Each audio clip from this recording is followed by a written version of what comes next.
Good morning, guys. Cassie Deputy, and this is Deputy Tribe. Good morning, guys. Welcome to Deputy Tribe. I am out on my porch this morning in my warm, comfy robe because it's kind of chilly out. Doing my devotions. I usually get up like 6-ish, sometimes earlier, to come outside to have my quiet time. So I read my Bible. Here it is. You can hear the chickens. Those aren't my roosters. That's my dog, though. My roosters are not old enough to do that. And then I read other books. I'm currently reading McGuffey's biography, all about him.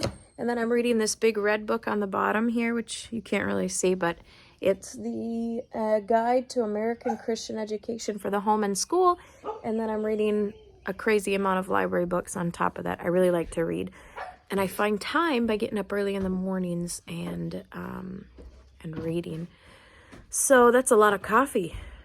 You're going to drink all that? Yeah. My kids drink coffee now, so I got to buy more.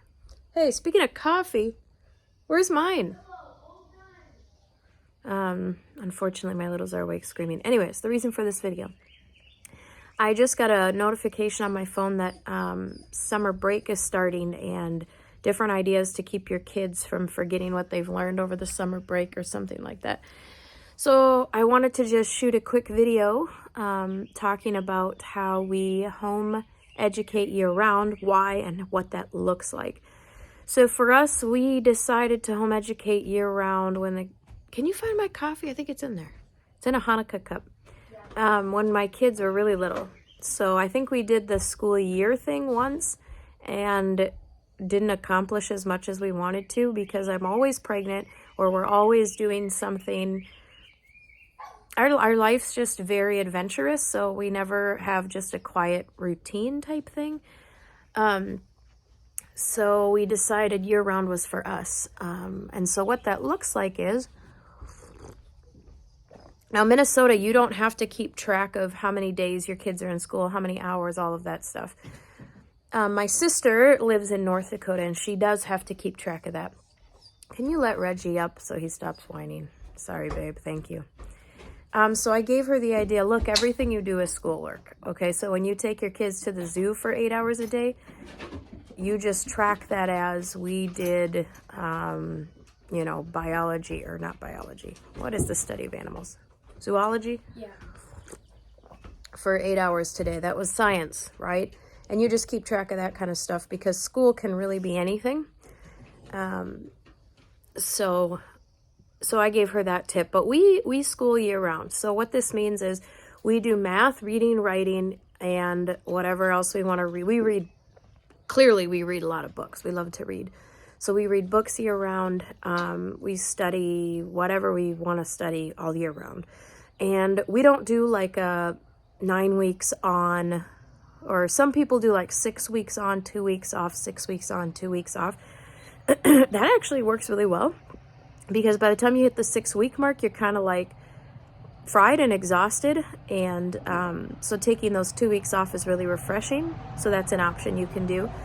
I try to do that more so through the winter months, the 6 weeks on, 2 weeks off type thing, because there's less to do outside, especially on the farm during the winter months, because I'm not watering and weeding and hauling animals all over the place and stuff like that. So that works. But we really just kind of go with the seasons of life, and that's kind of how we adjust our school schedule.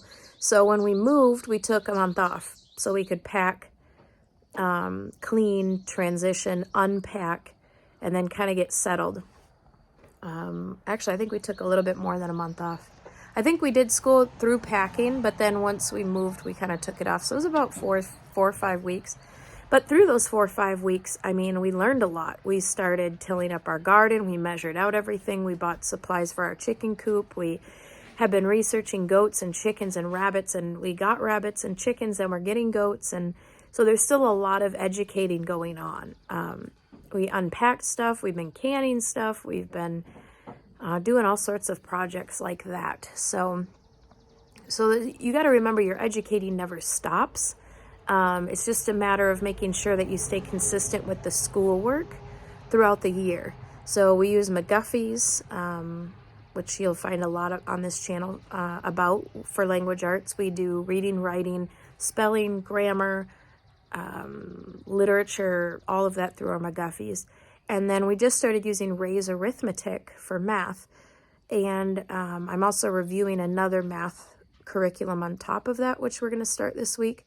But primarily we're using Ray's Arithmetic and Math UC for my little kids this year. So I will keep you updated on how that goes. But we just do that through the summer. So when you have those long summer days, we go out, we do farm chores, we come in, we do a couple hours of book work, and then they go back out and we play, they nap.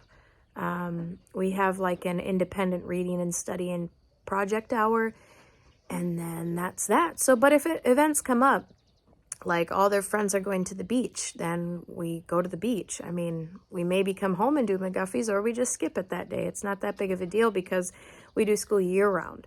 So we can take a month off for Hanukkah, or we can, go traveling whenever in September. We're not stuck to a 9-month school rotation. So there's many ways you can do that. If you're the type of person who follows a curriculum and you have to be in your curriculum, 36 weeks or something like that, then you'll just want to kind of keep track of the time you're taking off and make sure that it lines up with whatever curriculum you're using, so that in one calendar year you're finishing it, if that's your thing. If you don't care about finishing a curriculum in a year, you just care about learning it and really enjoying it, then just keep plugging away. That's what we do. So we'll sometimes go through, like right now, my husband's doing 2 curriculums with the kids. They're taking a sheriff's class, a constitutional sheriff class, Monday nights. And then they're doing a study on the Industrial Revolution through Homeschool in the Woods. So he just does a lesson or 2 of that every week. And we don't really care if it takes them a few months to finish, or if it takes them 6 months to finish, 3 months to finish, a month to finish. It doesn't matter to us because they're really enjoying the information and the crafts and the discussions, and they're learning a lot from it. And we're supplementing it with library books and movies and discussions, and so that's more important to us than the actual time in the curriculum and getting it done in a certain period of time. So that's how and why we homeschool year round. I'm trying to think of other questions you guys would ask. So I talked about record keeping, talked about curriculum, talked about the whys and the hows. Typically we take more time off in the summer, and then around the holidays we take some time off. Or sorry, not the summer, the spring. Spring is usually when we take a lot of time off because there's a lot of planting. There's a lot of that kind of stuff going on. And yeah, that's pretty much it. Go ahead and drop your questions below, and I will try to answer them. And just open up your mind about what your homeschool year needs to look like. Maybe you travel for Thanksgiving, and it would actually be easier to take a month off in the fall.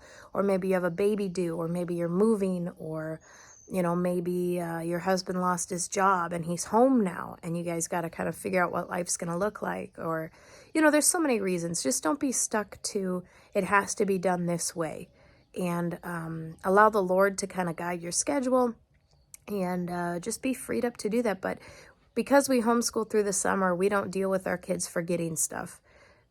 We're just constantly learning all year round, all around the clock. So I don't keep track of any of that stuff. So as always, remember, Jesus is coming.